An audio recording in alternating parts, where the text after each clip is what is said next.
Varias aclaraciones antes de iniciar. Has dicho la concepción chamánica de la existencia. Y sí quiero aclarar un poco qué es esto de chamánica o qué son los chamanes. Son los sabios indígenas de muchos lugares del mundo. Nosotros hemos estudiado a estos sabios en México. Y una de las linajes de estas gentes se encuentra en el estado de Sonora, los yaquis de Sonora. Y ellos tienen... Los de Carlos Castaneda. Ah, sí. Y ellos tienen una concepción acerca de cómo se crea la percepción.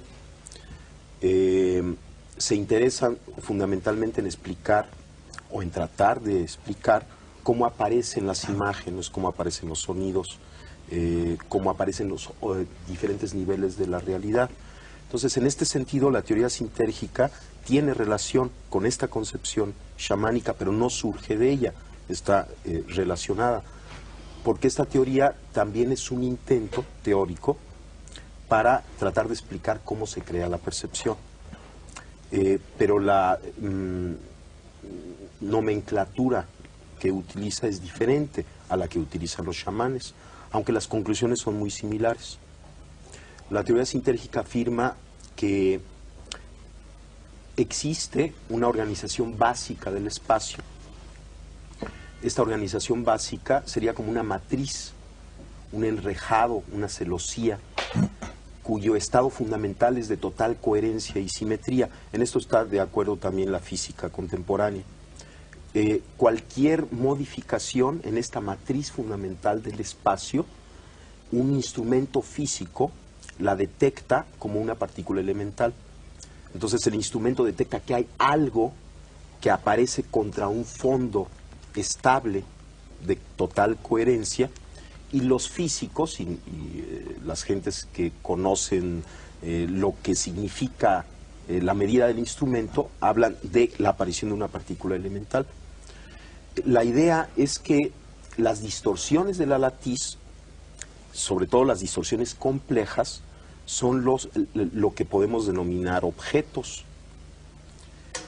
La teoría sintérgica afirma que el cerebro humano es capaz de distorsionar la estructura de la latiz en la forma más compleja conocida en el universo. Y esta distorsión compleja de la latiz constituye la realidad perceptual. De tal forma que cada una de las actividades neuronales constituye una microdistorsión de la latiz. Y puesto que el cerebro humano contiene alrededor de entre 10.000 y 12.000 millones de elementos neuronales, cada microdistorsión, cada alteración de esta estructura básica del espacio interactúa entre sí, formando una macrodistorsión compleja, a la que la teoría le llama el campo neuronal. De tal forma que la hipótesis fundamental de la teoría sintérgica es que la percepción surge como resultado de la interacción del campo neuronal con la latiz del espacio.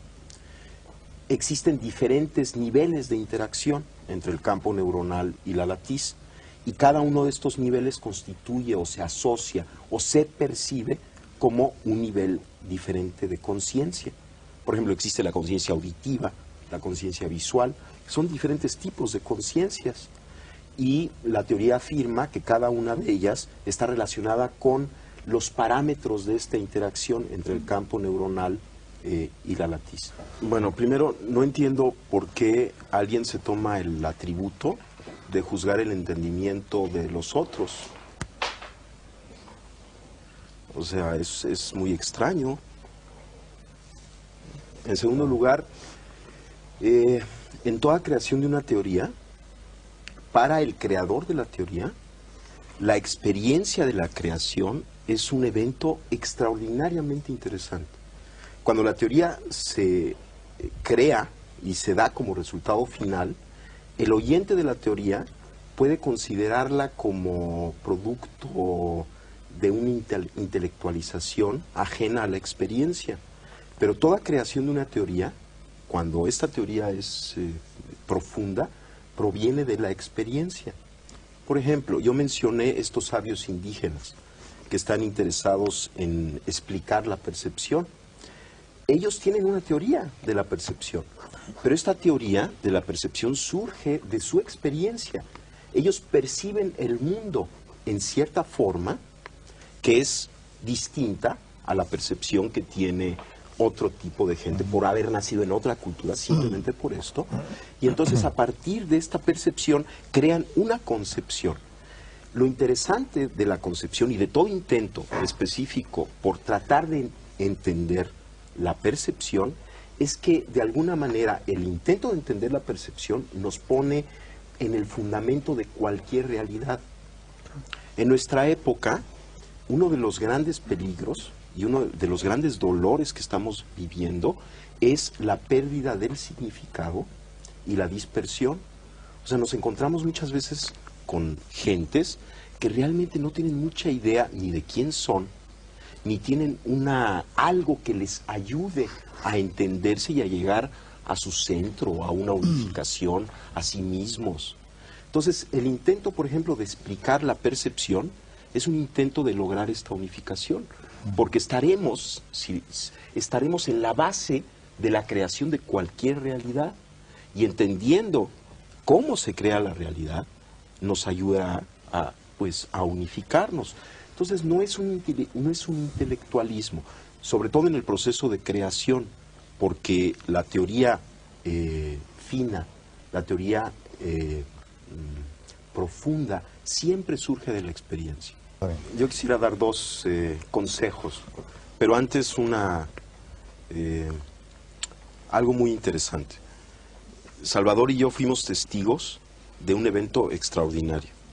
Y vamos, yo soy un científico, yo tengo un laboratorio, estudio la actividad cerebral, la fisiología cerebral, y me invitaron a conocer a esta mujer Pachita y a sus operaciones. Y lo que yo vi ahí, en principio, contradecía todo concepto y todo conocimiento que yo tenía acerca de la realidad. Y a mí lo que me enseñó esto que vi, que Salvador pues lo estaba describiendo, y que yo fui testigo también de aquello, lo que me enseñó es que yo no puedo decir cuál es el límite de la capacidad humana. A partir de esa experiencia yo no me atrevo a decir el ser humano no puede hacer esto, el cerebro tiene tal límite en su potencialidad, sino que parecería que estamos dentro de un continuo extensísimo y no conocemos cuáles son los extremos de este continuo. Ahora, los dos consejos. Los dos consejos. Uno es la risa. Uno es la risa.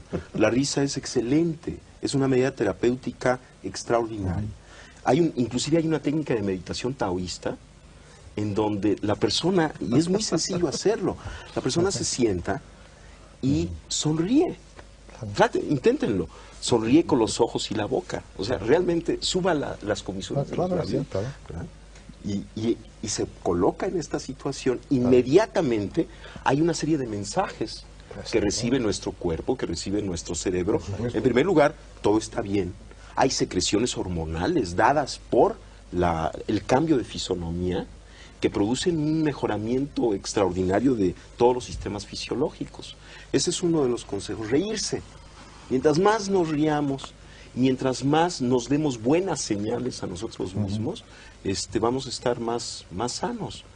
Y el segundo es la observación, que quizá en combinación con la risa pueda ser una medida terapéutica excelente. Somos capaces de observar inclusive aquello que pensamos que no se puede observar.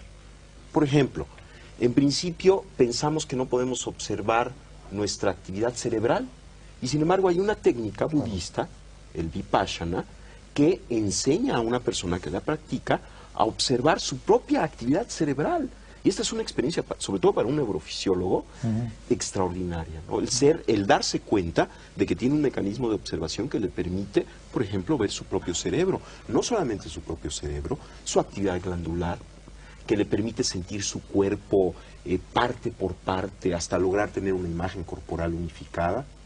Y lo que sabemos, y a partir de estas técnicas, es que el hecho de observar, por ejemplo, un tejido enfermo, un dolor, y observarlo con ecuanimidad, con calma, tiene un efecto de sanación. Entonces este es el segundo consejo.